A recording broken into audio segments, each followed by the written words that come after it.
Good morning, my outstanding friends. Today is going to be relative day. Are these relatives or are they aliens? I'm going to show you 20 or more different skulls of different creatures, and I don't know where they came from, and I don't have a whole lot of information on them, so you're just going to see them. All right, before we get deep into this is a condition here that is a human skull that has turned into crystal. Nobody on Earth, a geologist, oh, no, that's just somebody carved that. Absolutely not. The teeth are absolutely perfect. I have no way to explain how perfect they are, but they are perfect. And the jaw actually comes off. It articulates. It comes right off here. You can put it on one here and put the skull next to it. The lip is pushed back. The nose is all pushed back. He was laying on his face like this when he died.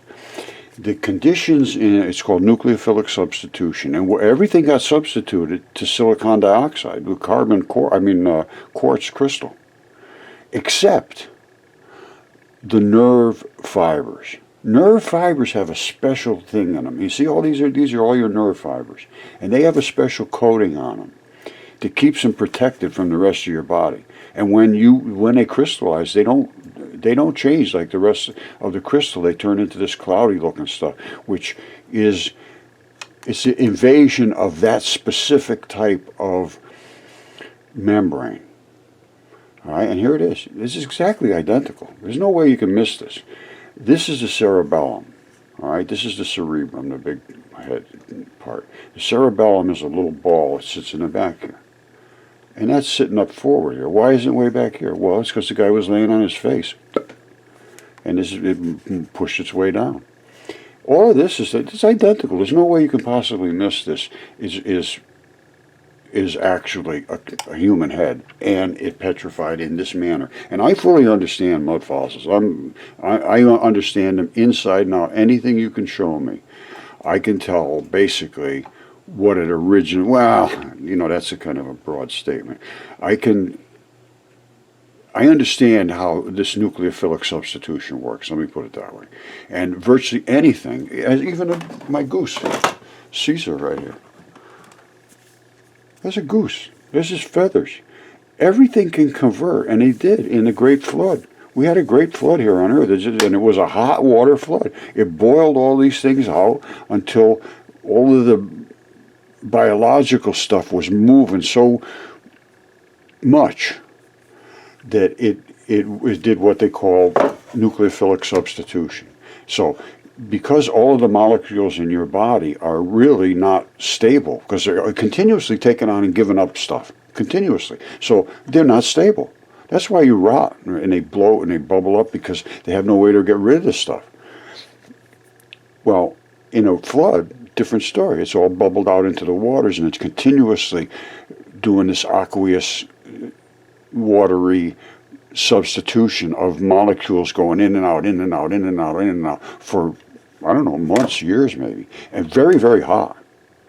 I don't know how hot it was, boiling maybe, I don't know. But what it did was it eventually, all of the particles that were in your fleshy parts, and even feathers, skin, toenails, hair, everything, they were looking for something to make them stable. And in this watery condition, flowing through for so long, eventually they found somebody to stabilize with. And that's why they all picked on quartz to become stable. And these have what you'd call an inclusion. Well, what is an inclusion? Well, quartz, clear quartz, you look right through it like glass. Well, when you have things in it, they're inside, they're included. Inside the glass, they're inclusions, you can't see through them. Well, that's it. All right, so now I'm going to show you some skulls that are going to blow your mind. And as far as I know, I don't have much information on them, but I think they're all real. Well, I don't know if all of them are, but you see what you think. Now, I'm going to scoot through these pretty fast because I don't have many details on them to speak of. They just sent me pictures. This one here, I don't even know where they came from. And you can go back and look at them yourself and go over and over. This is a top shot down from the head. I understand all these little holes. These are all blood vessels, really, pretty much. And there's his face head on. This, I don't know what the hell that is. And like I say, people send me this stuff, I don't even know where it came from. Here's a duck with teeth.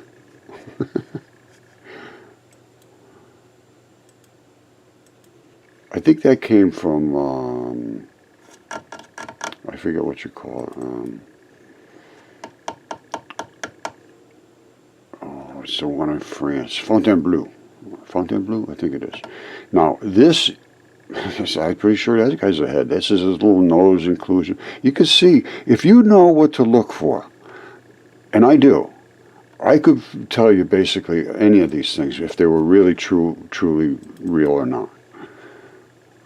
Now this looks carved. I don't know. It could maybe not be carved. These are really strange looking things. And again, that's up in Fontainebleau. All right, these are the same ones again. They have all these scaly looking things. They're almost like reptilian. Now this was a head. It came from a guy, John somebody, and usually I probably shouldn't use the names because people don't like it when I use their name a lot of times. That's that head again.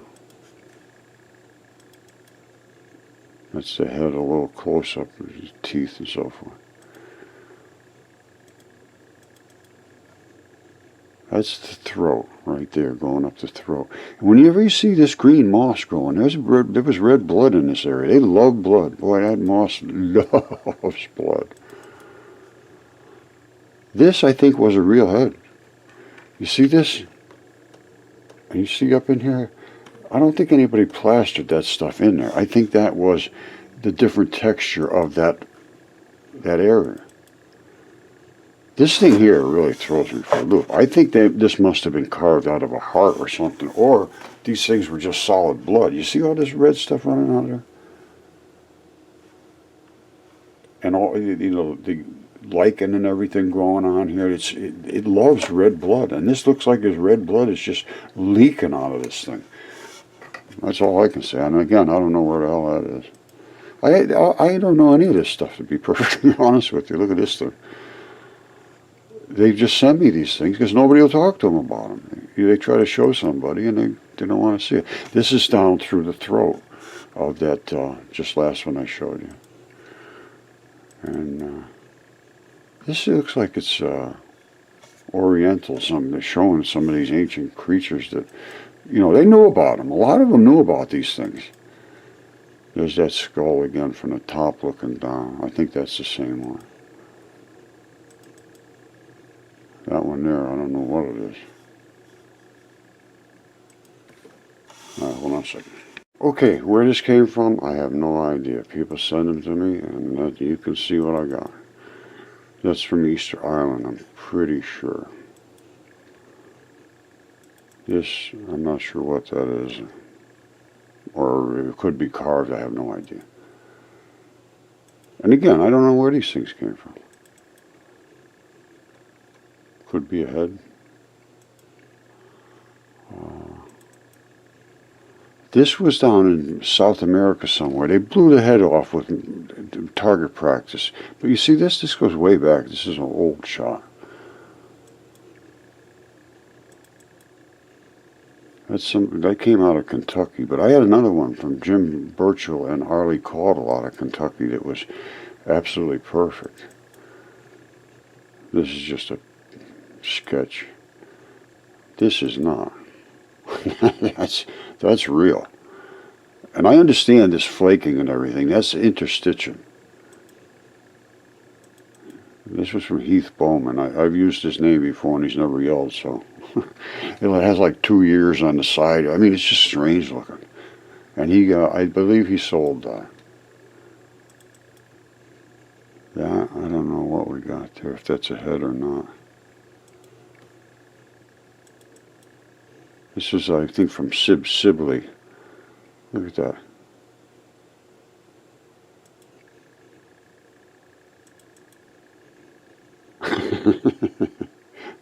That's academia.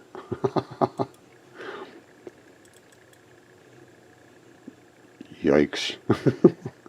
There's some really weird freaking people, isn't there? Oh yeah, that's I'm pretty sure that's Easter Island. I don't know why I got that highlighted. Now we're into hearts. Alright, hold on a second. Got skulls now. Okay, I got these all listed under skulls. Look at that thing. I don't know where they come up with these pictures, but if that thing's real, it looks pretty scary. This is an asteroid. Excuse me. This is where I'm looking at the bone foramen and the skull. There's nothing special about that. There's just bones where the skull bones are. And you see this thing here? It almost looks like a plate. And these here, in the Mitchell Hedges, you could take that jaw right off of there. It comes right off. And that's where it rocks. They will come right off of there when they get in that condition. You know, take them apart, put them back together. Very simple. That's where all of the nerve fibers go in the brain. I showed you Mitchell Hedges. All right, this is some more foramen. See these little holes? They call them bone foramens. And what happens there? Some of them pronounce it foramen. It's up to you. But that's where blood vessels and nerve things go together. These cranial crevices are where the brain actually divides. Well, not the brain. The skull actually is fused together, and as you grow, the plates move around. I guess that's the way I understand it. Oh, these are asteroids. Well, let's look at it just for kicks. That's, you know, this kind of stuff I have no idea about, some of these things.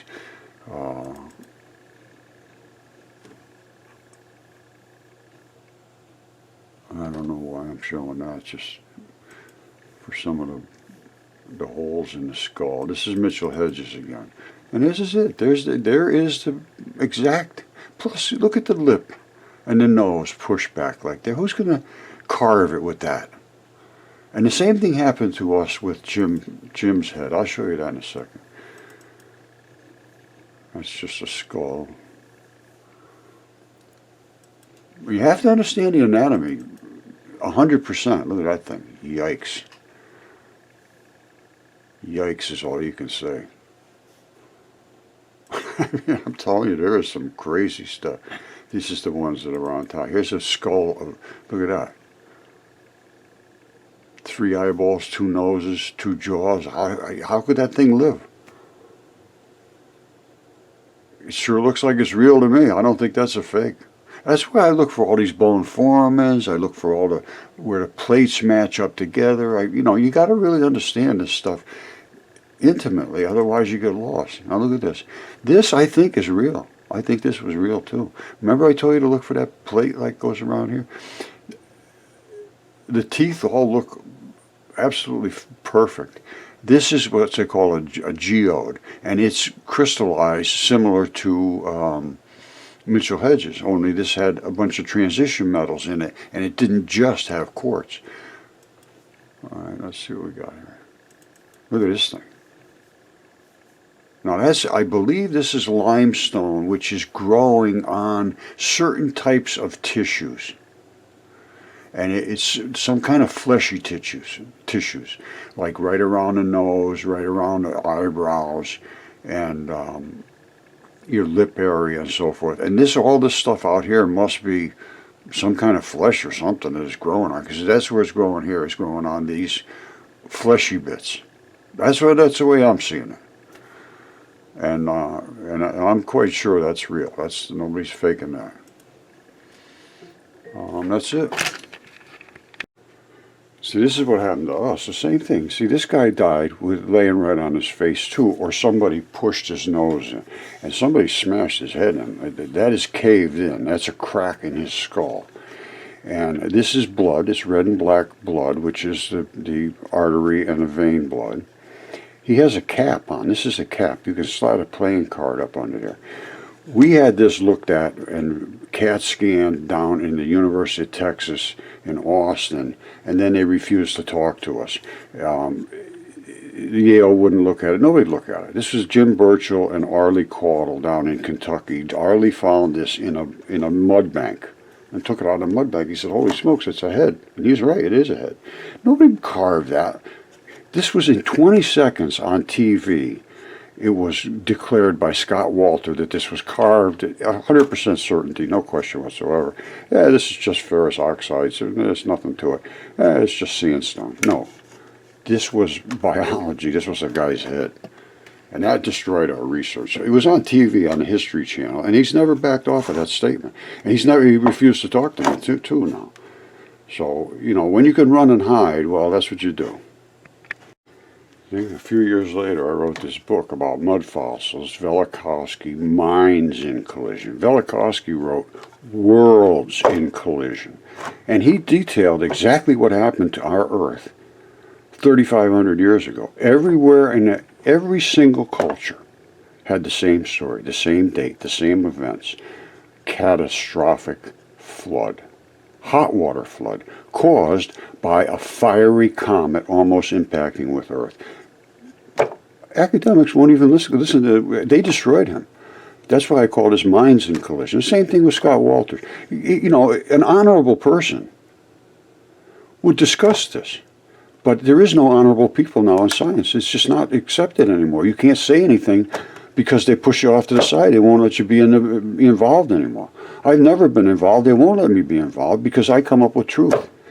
And the people, like all the people at the universities, Harvard, Yale, all of them, deniers of reality and hiders from truth.